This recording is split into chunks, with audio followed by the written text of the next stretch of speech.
All right, so this week we're going to be focusing on behavioral ecology and we'll be doing a little mini project.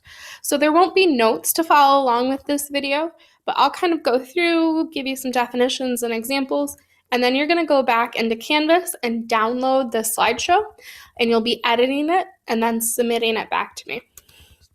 So you'll complete the slideshow by doing some research about individual and group behaviors that lead to an organism's or population's success. You'll have some choices as you go to make based on what behaviors you want to focus on. So I'll give you kind of an overview of each of them, and then you'll have some choices to make of which ones you want to focus on. Any slides that have a white background, you're going to need to edit.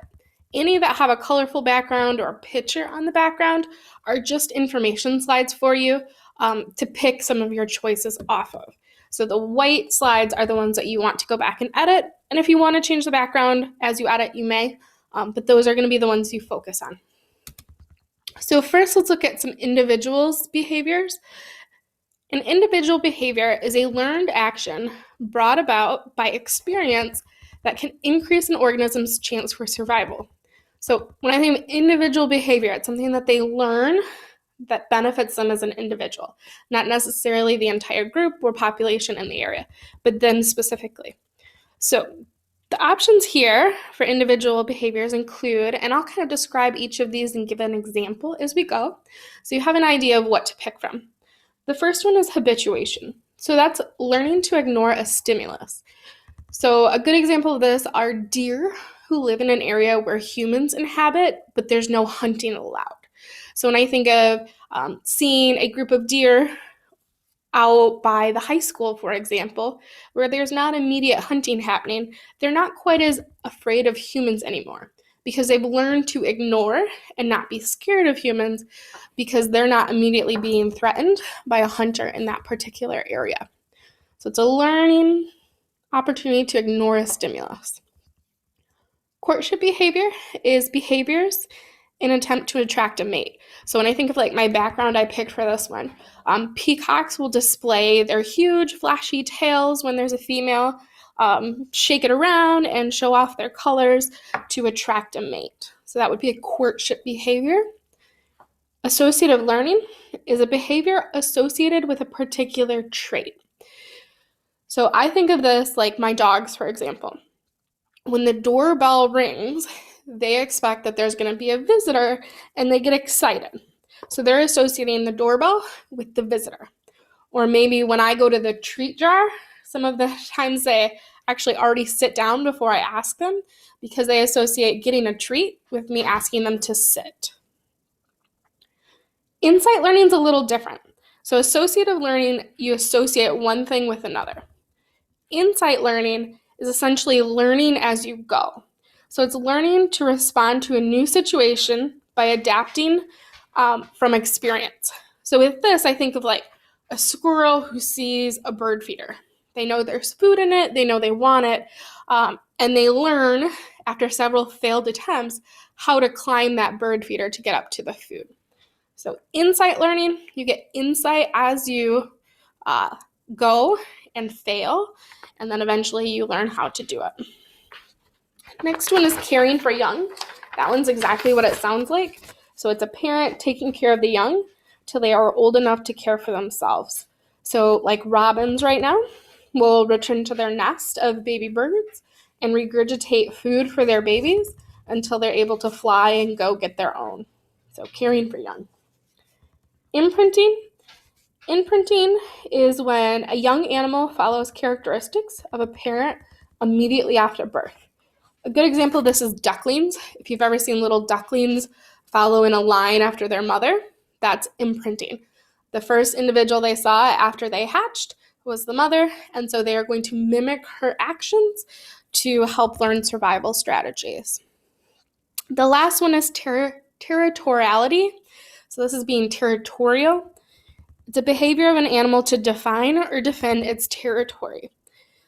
So with this one, I think of my dog Edison. He is territorial about people coming into our sidewalk area, and when that happens, he gets aggressive and he barks and he goes right up to the window. So he's territorial to let them know that this is his space. So what you'll do here is you're going to go back to that previous slide and you're going to select 2 of those individual behaviors I just went through. You'll do some research on them. You can use Google. And for each, you're going to fill out slides where you give me the definition and then 2 real examples. So please try to not use the ones that I just described, but go and do some research or think about things you've seen that make sense based on your definition. So then these next slides you will fill out. So you have like individual behavior number 1. You'll write which one you pick up here and then write a definition. For that same one, again, right, whichever one you pick up here, individual behavior number 1, you're going to describe a real life example.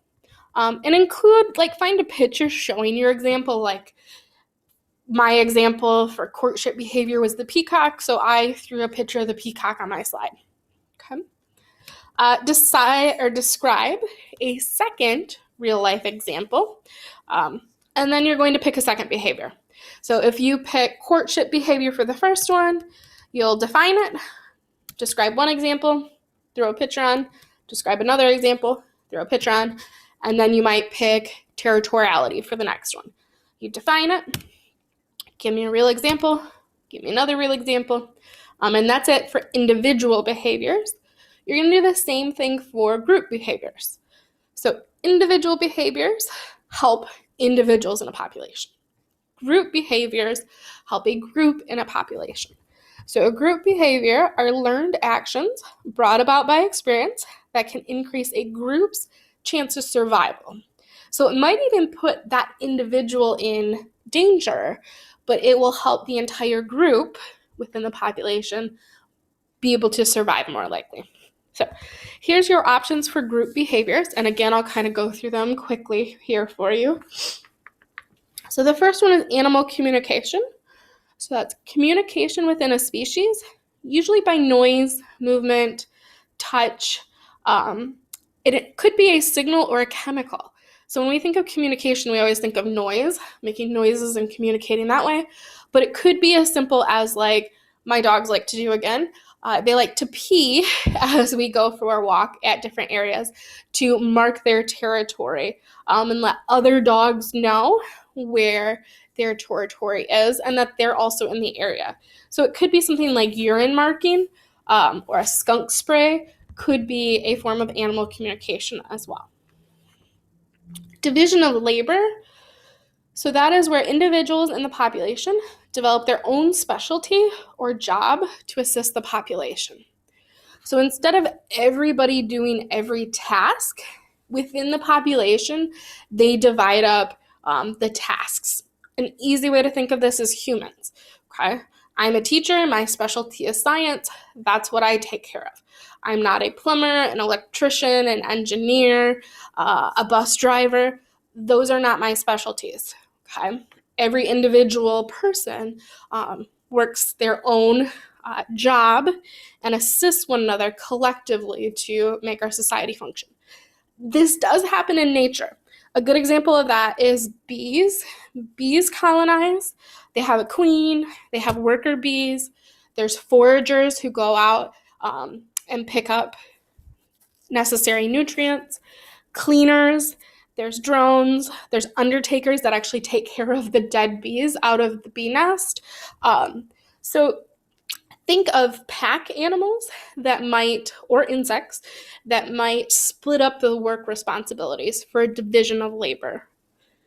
Kin selection is where a population's behaviors may put individuals at risk, but they benefit the entire population and protect others. So a good example of this was my background. So I picked this one specifically for kin selection because elephants exhibit that. When they have young elephants in their pack or their herd, when they're eating and most vulnerable to predators, they put all of their young, the baby elephants, in the middle, and they circle up to protect the babies from predators. So that might make some of the older elephants on the outside more susceptible to being attacked, but it protects their kin or their babies, within the population and gives them a better chance for survival. Migration, sure you've heard of before, but that's a seasonal move of a population from one area to another. So you think of birds flying south for the winter to avoid cold weather, but birds aren't the only thing that migrate.